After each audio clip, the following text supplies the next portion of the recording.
My story starts in the last century, and I was studying at the University of Nairobi, economics and cultural anthropology. And if you do this, you also start to study some wildlife topics. So you do a lot of safari tours, and you learn very easily that it is most important to meet the big five if you are on the safari tours. So if you meet all of them, it's extraordinary. Safari tour is great. If you meet 4, it's still very good.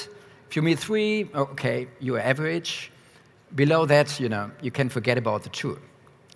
So that's very easy to understand. And 1 year before, I saw the bestseller of John Stoletsky in my bookshelf. And this book, he describes and he explained the big 5 for life.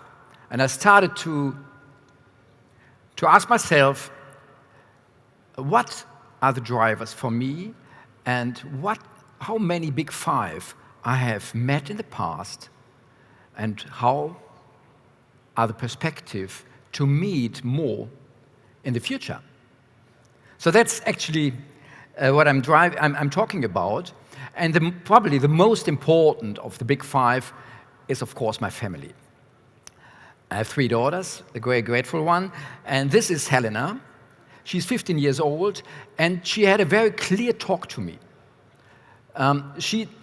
Once last year, she said, like, okay, you are gambling our future. And she explained us, those who decide today will soon no longer live, or they live in old people's home, and the grandchildren might do not have a place worth living if we don't act now. So that was really a clear order, and I explained to her, okay, let's work on it. Let us really make things happening, makes the world more sustainable. But coming back to the investor side, the big 5 look a bit like this. Now, we all dream about the unicorns. We want to change the world. And from the investment company's point of view, there are quite a number of points which are crucial.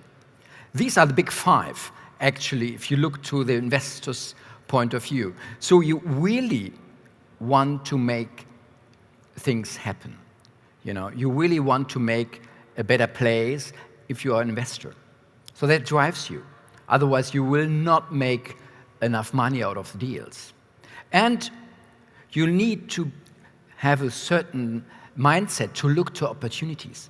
You need to look to the opportunities first if you are a venture capital investor, not to the risk. Maybe the banks prefer to do it this way, but we need to focus on opportunities first. And we need to empower people. So as an investor, you don't drive the company by yourself. You need to have entrepreneurs to do it, and you rely on them. And of course, you don't know all of it. You need to focus on networks and to involve many, many people. And at the end, you have to execute it in a professional way. Here, you have to look to ESG and the sustainable development goals as well. And on the other hand, you might see, is there a fit between your personal goals you have, your personal big 5s, and your investment activity?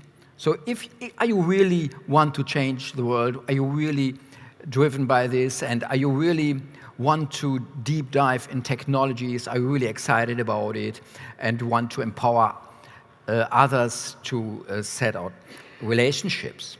So there's quite a lot. And what I see and have seen is I really stick to innovation. We do that for more than 20 years.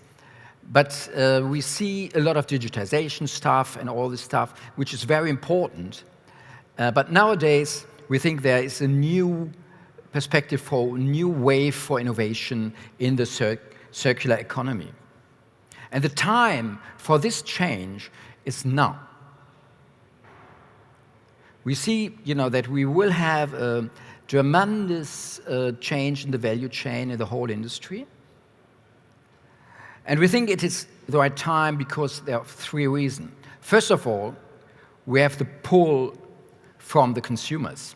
You have a great awareness in this topic, and you have a change in consumer habit. And on the other hand, you have the push from all public institutions and politicians and government institutions. And thirdly, we have great companies in place with great technologies because we have best world-class R&D in Europe.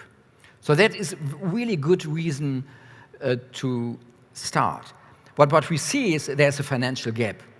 Really, as you already told us, Thomas, there is a gap. And that's why we want to focus on this kind of gap to really make companies growing, really to support them to do that. I think there's really a gap, and we want to focus on it. How want we do it? So we have a fund, we want to set it up, we want to invest in 20 to 25 companies, and the regional focus of this fund is all across Europe because we have to invest in pan-European companies. We want to play an active role because expertise is probably the most important thing. We want to contribute more than money and want to rely on the networks and others so that we can syndicate. Because we can invest maybe 10 million in each company, but that is not sufficient. We have to syndicate with others. How we want to do it? So we want to raise up a fund of 250 million euros. So this fund is flexible. It can invest in equity and some mezzanine instruments, so we can really tailor-made it to the specific needs of the company. So it's a 10 years fund, and everything is just market standard. And of course, the team has to bring money in as well. So the team is this one. These are also big fives. We have 4 people already on board. And as you can see, Peter Nieuwhausen, he is coming from the Netherlands, and he is contributing a lot of corporate know-how because he was CTO with AkzoNobel and Nouryon.